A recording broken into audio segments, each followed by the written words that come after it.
was going to avert a return to the great unemployment of the Depression period of the 1930s.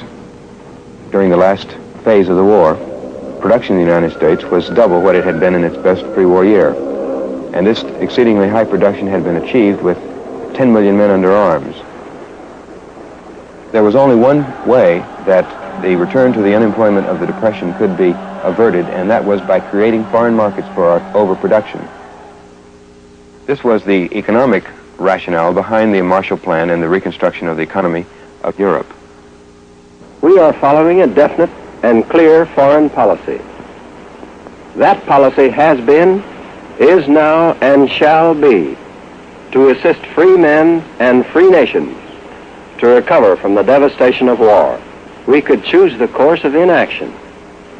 We could wait until depression caught up with us. Our other course is to take timely and forthright action.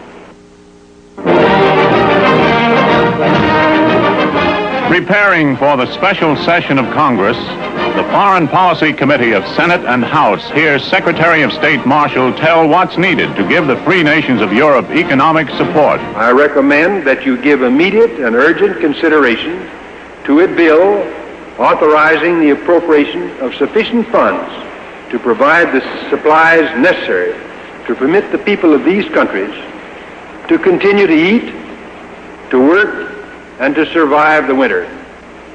We find ourselves, our nation, in a world position of vast responsibility. We can act for our own good by acting for the world's good.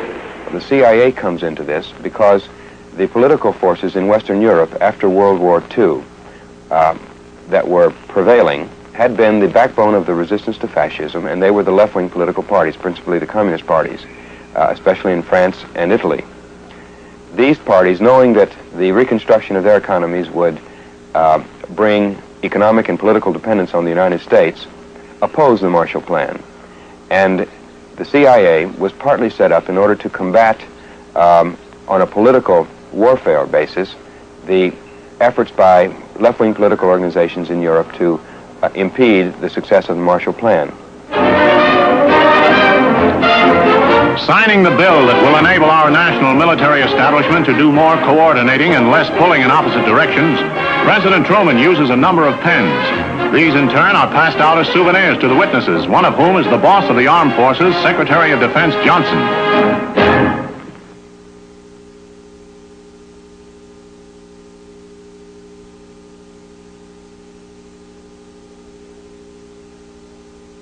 The CIA was set up first to collect intelligence and to analyze intelligence, to centralize intelligence, to get it all together so it could be all looked at together in the best academic tradition. Also, however, it was set up in order to struggle at that subversive level with the subversive forces that we faced. The CIA from the very beginning, at least as early as 1951, has used the information that it has collected. And it has used the information in order to penetrate and to manipulate the institutions of power in whatever country it is operating in order to influence the course of events in those countries. And essentially this boils down to propping up those forces which are considered to be the friendly forces, and in penetrating, dividing, weakening, and ultimately destroying those forces which are considered to be the enemy forces.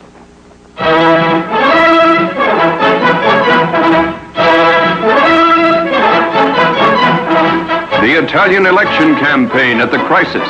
Premier de Gasperi calls for votes to defend freedom and beat communism. And he champions America's Marshall Plan. Communist leader Togliatti in Rome hurls pro-Soviet, anti-American propaganda at an election campaign gathering of Italian Reds. To combat the communist peril in the Italian election, the Pontiff of Rome repeatedly urges the people to vote against the Reds.